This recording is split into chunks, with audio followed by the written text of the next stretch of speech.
എല്ലാവർക്കും നമസ്കാരം. അങ്ങനെ കേരളം കാത്തിരുന്ന ആ സുപ്രധാന ദിനം കടന്നുപോയിരിക്കുകയാണ്. 2026 നിയമസഭാ തിരഞ്ഞെടുപ്പിന്റെ വോട്ടെടുപ്പ് ഔദ്യോഗികമായി പൂർത്തിയായി കഴിഞ്ഞു. ഏപ്രിൽ 9 നമ്മൾ ഓരോരുത്തരും പോളിംഗ് ബൂത്തിലെത്തി നമ്മുടെ സമ്മതിദാന അവകാശം വിനിയോഗിച്ചു. ഇനി എല്ലാവരുടെയും ഉള്ളിലുള്ള ഒരേയൊരു ചോദ്യം ഇതാണ്: ആരായിരിക്കും അടുത്ത 5 വർഷം കേരളം ഭരിക്കുക? തിരഞ്ഞെടുപ്പ് കഴിഞ്ഞാൽ ഉടനെ ഫലം അറിയാമെന്ന് വിചാരിച്ചവർക്ക് തെറ്റി. ഇത്തവണത്തെ റിസൾട്ട് അറിയണമെങ്കിൽ നമ്മൾ മെയ് 4 വരെ ക്ഷമയോടെ കാത്തിരുന്നേ മതിയാകൂ. എക്സിറ്റ് പോളുകൾ നോക്കി ഒരു ഏകദേശ ധാരണ ഉണ്ടാക്കാമെന്ന് വിചാരിച്ചാലും അവിടെയും ഒരു ചെറിയ തടസ്സമുണ്ട്. രാജ്യത്തെ മറ്റ് വിവിധ തിരഞ്ഞെടുപ്പുകൾ കൂടി പൂർത്തിയാകേണ്ടതുണ്ട്. അതുകൊണ്ട് തന്നെ ഏപ്രിൽ 29 വരെ എക്സിറ്റ് പോളുകൾ പുറത്തുവിടുന്നതിന് തിരഞ്ഞെടുപ്പ് കമ്മീഷൻ കർശനമായ വിലക്ക് ഏർപ്പെടുത്തിയിരിക്കുകയാണ്. അതുകൊണ്ട് തന്നെ ഈ നീണ്ട കാത്തിരിപ്പ് ജനങ്ങളുടെയും രാഷ്ട്രീയ പ്രവർത്തകരുടെയും നെഞ്ചിടിപ്പും ആകാംക്ഷയും ഇരട്ടിയാക്കുമെന്ന് ഉറപ്പാണ്. കേരളത്തിലെ തിരഞ്ഞെടുപ്പ് ഫലങ്ങളെക്കുറിച്ച് കൃത്യമായ നിരീക്ഷണങ്ങൾ നടത്തുന്നവർക്ക് പരിചിതമായ ഒരു പേരുണ്ട്: റാഷിദ് CP. മുൻപത്തെ തിരഞ്ഞെടുപ്പുകളിലൊക്കെ ഏറെക്കുറെ കൃത്യതയോടുകൂടി ഫലം പ്രവചിച്ച ശീലമുള്ള റാഷിദ് ഇക്കുറിയും തന്റെ പതിവ് തെറ്റിച്ചിട്ടില്ല. വോട്ടെടുപ്പ് കഴിഞ്ഞ് വെറും മണിക്കൂറുകൾക്കകം തന്നെ റാഷിദ് തന്റെ നിരീക്ഷണങ്ങൾ ഫേസ്ബുക്കിലൂടെ പുറത്തുവിട്ട് കഴിഞ്ഞു. റാഷിദിന്റെ പ്രവചനങ്ങളുടെ ഒരു പ്രത്യേകത എന്താണെന്ന് വെച്ചാൽ, വെറുതെ കുറച്ച് സീറ്റുകൾ പ്രവചിച്ചു പോവുകയല്ല അദ്ദേഹം ചെയ്യുന്നത്. പകരം കൃത്യമായ വോട്ടിംഗ് ശതമാനം എത്രയായിരിക്കുമെന്നും ഈ വോട്ടിംഗിനെ സ്വാധീനിച്ച പ്രധാന ഘടകങ്ങൾ ഏതൊക്കെയാണെന്നും അദ്ദേഹം വളരെ വ്യക്തമായി അതിൽ വിശദീകരിക്കുന്നുണ്ട്. റാഷിദ് പ്രധാനമായും ചൂണ്ടിക്കാണിക്കുന്ന ആദ്യത്തെ കാര്യം 2001 ശേഷം ഇടതുമുന്നണിക്ക് വലിയ കരുത്തായി നിന്ന ന്യൂനപക്ഷ വോട്ട് ബാങ്കുകളെക്കുറിച്ചാണ്. ഇതുവരെ കൂടെ നിന്ന ന്യൂനപക്ഷ വോട്ടുകൾ ഇടതിനെ പരിപൂർണമായും കൈവിടുമെന്ന് പറഞ്ഞുവെക്കുന്നു. ഇവിടെ ന്യൂനപക്ഷ വോട്ട് ബാങ്ക് എന്ന് അദ്ദേഹം പ്രധാനമായും ലക്ഷ്യം വെക്കുന്നത് മുസ്ലിം വിഭാഗത്തെയാണ്. വർഷങ്ങളായി LDFനൊപ്പം നിന്നിരുന്ന ഈ വിഭാഗത്തിന്റെ പിന്തുണയിൽ വലിയൊരു ഇടിവ് ഇത്തവണ ഉണ്ടാകുമെന്ന് അദ്ദേഹം നിരീക്ഷിക്കുന്നു. അടുത്തത് സർക്കാരിന്റെ പ്രവർത്തന രീതിയെക്കുറിച്ചാണ്. സർക്കാരിന്റെ ഭാഗത്തു നിന്നുണ്ടാകുന്ന സ്വജനപക്ഷപാതം വോട്ടർമാരെ വല്ലാതെ നിരാശപ്പെടുത്തിയിട്ടുണ്ട്. തങ്ങൾ വിശ്വസിച്ച് അധികാരത്തിലേറ്റിയ ഒരു മുന്നണിയിൽ നിന്ന് ഇത്തരമൊരു അനുഭവം ഉണ്ടായത് സാധാരണക്കാരായ വോട്ടർമാരെ പോലും ഭരണമുന്നണിക്കെതിരാക്കി മാറ്റിയിരിക്കുകയാണ്. ഇത് ഇടതിനോട് ആഭിമുഖ്യമുള്ള വോട്ടർമാർ പോലും അവരെ കൈവിടാനുള്ള സാധ്യതയിലേക്കാണ് വിരൽ ചൂണ്ടുന്നത്. മറ്റൊരു പ്രധാന കാര്യം പല വിഷയങ്ങളിലുമുള്ള സർക്കാരിന്റെയും മുന്നണിയുടെയും നിലപാടുകളിലെ അസ്ഥിരതയാണ്. ഒരു കാര്യം പറയുകയും മറ്റൊന്ന് പ്രവർത്തിക്കുകയും ചെയ്യുന്ന രീതി ഇടതിന്റെ എക്കാലത്തെയും വിശ്വസ്തരായ അടിസ്ഥാന വോട്ട് ബാങ്കുകളെപ്പോലും ഇളക്കി മറിച്ചിട്ടുണ്ട്. പ്രത്യേകിച്ച് CPMന്റെ ഉറച്ച വോട്ടുകളിൽ ഇത്തവണ വലിയൊരു വിള്ളൽ വീഴുമെന്നാണ് റാഷിദിന്റെ വാക്കുകൾ സൂചിപ്പിക്കുന്നത്. അടിയുറച്ച പാർട്ടി വോട്ടുകൾ ഇത്തവണ ചോർന്നു പോകുമോ എന്നതാണ് ഏറ്റവും വലിയ ചോദ്യം. ഇനി ഏറ്റവും നിർണായകമായ കാര്യം മുഖ്യമന്ത്രി പിണറായി വിജയന്റെ പ്രതിച്ഛായയിൽ ഉണ്ടായിട്ടുള്ള വലിയ ഇടിവിനെക്കുറിച്ചാണ് റാഷിദ് സംസാരിക്കുന്നത്. ഇടതുമുന്നണിക്ക് വരാൻ പോകുന്ന ഒരു ദയനീയ പരാജയത്തിന്റെ പ്രധാന കാരണക്കാരൻ മുന്നണിയെ നയിക്കുന്ന പിണറായി വിജയൻ തന്നെയായിരിക്കുമെന്നാണ് അദ്ദേഹത്തിന്റെ വിലയിരുത്തൽ.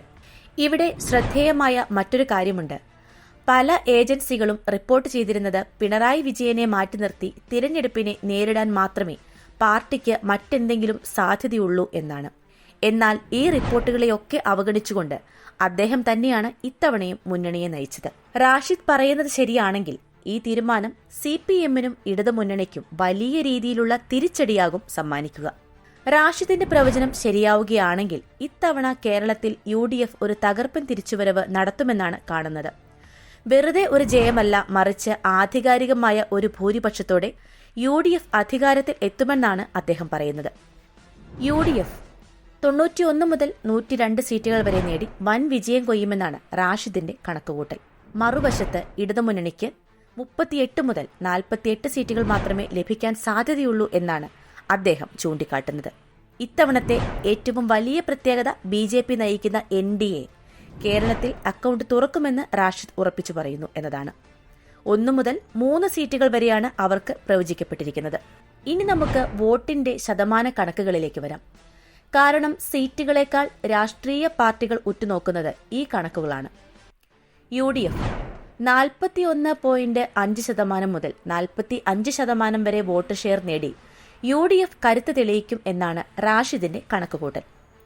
LDF ഇടതുമുന്നണിക്ക് 36.5% മുതൽ 39.5% വരെ വോട്ടുകളാണ് പ്രതീക്ഷിക്കുന്നത്. ശ്രദ്ധേയമായ കാര്യം 2026 പാർലമെന്റ് തിരഞ്ഞെടുപ്പിൽ LDFന് ഉണ്ടായ വോട്ടിംഗ് ഇടിവുമായി ഏറെ അടുത്ത് നിൽക്കുന്ന കണക്കുകളാണിത്. BJPക്ക് 14% മുതൽ 17% വരെ വോട്ട് നേടാൻ കഴിയുമെന്നാണ് റാഷിദ് വ്യക്തമാക്കുന്നത്. ഇവിടെ നമ്മൾ ശ്രദ്ധിക്കേണ്ട ഒരു കാര്യമുണ്ട്. 14 മുതൽ 17% വരെ വോട്ട് നേടുമെന്ന് പറയുമ്പോഴും BJP ഇത്തവണ വളരെ കൃത്യമായ ഒരു ഗെയിം പ്ലാനാണ് തയ്യാറാക്കിയത്. എല്ലായിടത്തും ഒരുപോലെ ഓടുന്നതിന് പകരം തങ്ങൾക്ക് വിജയസാധ്യതയുള്ള മണ്ഡലങ്ങളിൽ മാത്രം അവർ കേന്ദ്രീകരിച്ചു. ഞങ്ങളുടെ പ്രതിനിധി റാഷിദുമായി സംസാരിച്ചപ്പോൾ അദ്ദേഹം പറഞ്ഞ ചില കാര്യങ്ങൾ ശ്രദ്ധിക്കൂ. തിരുവനന്തപുരം ജില്ലയിൽ NDA 2 സീറ്റുകൾ വരെ നേടുമെന്നാണ് വിലയിരുത്തൽ. അവരുടെ ഏറ്റവും വലിയ ശക്തി കേന്ദ്രമായ നേമം കൂടാതെ ഇത്തവണ കഴക്കൂട്ടത്തും BJP സ്ഥാനാർത്ഥിക്ക് വലിയ സാധ്യതയുണ്ടെന്നാണ് റാഷിദ് പറയുന്നത്. പാലക്കാട് മൂന്നാമത് ഒരു സീറ്റ് കിട്ടാൻ സാധ്യതയുള്ള ഇടമായി പാലക്കാട് നിലനിൽക്കുന്നു. പക്ഷേ അവിടെ ചെറിയൊരു ട്വിസ്റ്റുണ്ട്. വോട്ടെടുപ്പിന് തൊട്ടുമുൻപ് ശോഭാ സുരേന്ദ്രന്റെ നേതൃത്വത്തിൽ വോട്ടർമാരെ പണം നൽകി സ്വാധീനിക്കാൻ ശ്രമിച്ചു എന്നാരോപിച്ച് പ്രചരിച്ച വീഡിയോകൾ പാലക്കാട്ടെ വിജയസാധ്യതയെ ബാധിച്ചേക്കാമെന്ന് റാഷിദ് കരുതുന്നു. അതുകൊണ്ട് തന്നെ അവിടെ വലിയൊരു ഉറപ്പ് അദ്ദേഹം പറയുന്നില്ല. കാസർഗോഡ് ജില്ലയിലെ മഞ്ചേശ്വരത്തും NDAക്ക് നേരിയ സാധ്യതയുണ്ട്. ഇടതുമുന്നണി സ്ഥാനാർത്ഥി മുസ്ലിം ന്യൂനപക്ഷ വിഭാഗത്തിൽ നിന്നുള്ള ആളായതും ഈ ഒരു സാധ്യതയ്ക്ക് കാരണമായി വിലയിരുത്തപ്പെടുന്നു. റാഷിദിന്റെ കണക്കുകൂട്ടലുകൾ ശരിയാണെങ്കിൽ കേരളത്തിലെ 14 ജില്ലകളിൽ ഭൂരിഭാഗം ഇടങ്ങളിലും UDFന് വലിയ മുന്നേറ്റമുണ്ടാക്കാൻ സാധിക്കും. പക്ഷേ ശ്രദ്ധിക്കേണ്ട ഒരു കാര്യം, പാലക്കാട്, തൃശൂർ ജില്ലകളിൽ UDFന് അത്ര വലിയ ചലനങ്ങൾ ഉണ്ടാക്കാൻ കഴിയില്ല എന്നാണ് അദ്ദേഹം പറയുന്നത്. എന്നാൽ ഇതൊന്നുമല്ല ഇതിലെ ഹൈലൈറ്റ്.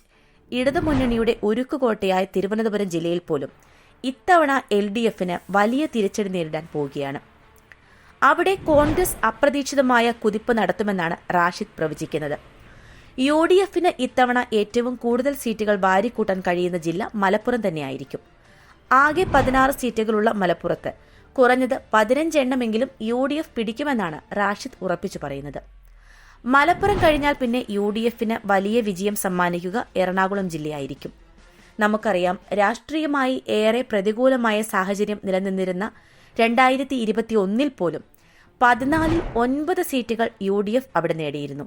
അതുകൊണ്ട് തന്നെ ഇത്തവണ എറണാകുളം വലിയ പ്രതീക്ഷയിലാണ്. CPMന്റെ മറ്റൊരു ശക്തി കേന്ദ്രമായ ആലപ്പുഴയിൽ ഇത്തവണ വലിയൊരു വിള്ളൽ വീഴാൻ സാധ്യതയുണ്ട്. അതിന് പ്രധാന കാരണം G. സുധാകരൻ ഫാക്ടർ തന്നെയാണ്. പാർട്ടിയിലെ തലയെടുപ്പുള്ള നേതാവായ സുധാകരൻ പിണറായി വിജയനെ വെല്ലുവിളിച്ചുകൊണ്ട് രംഗത്തെത്തിയത് CPMന് വലിയ തലവേദനയാകും. ഇതിന്റെ ആഘാതം അമ്പലപ്പുഴയിൽ മാത്രമല്ല, കായംകുളം, അരൂർ, ആലപ്പുഴ, കുട്ടനാട് എന്നിവിടങ്ങളിലെല്ലാം പ്രതിഫലിക്കുമെന്നാണ് റാഷിദ് CP നിരീക്ഷിക്കുന്നത്. ഈ പ്രവചനത്തിലെ ഏറ്റവും ഗൗരവകരമായ മറ്റൊരു കാര്യം LDFലെ ഘടകകക്ഷികളുടെ ദയനീയ അവസ്ഥയാണ്.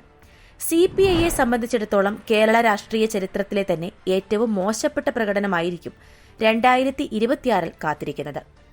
അതുപോലെ തന്നെയാണ് ജോസ് കെ മാണി വിഭാഗത്തിന്റെ കാര്യവും.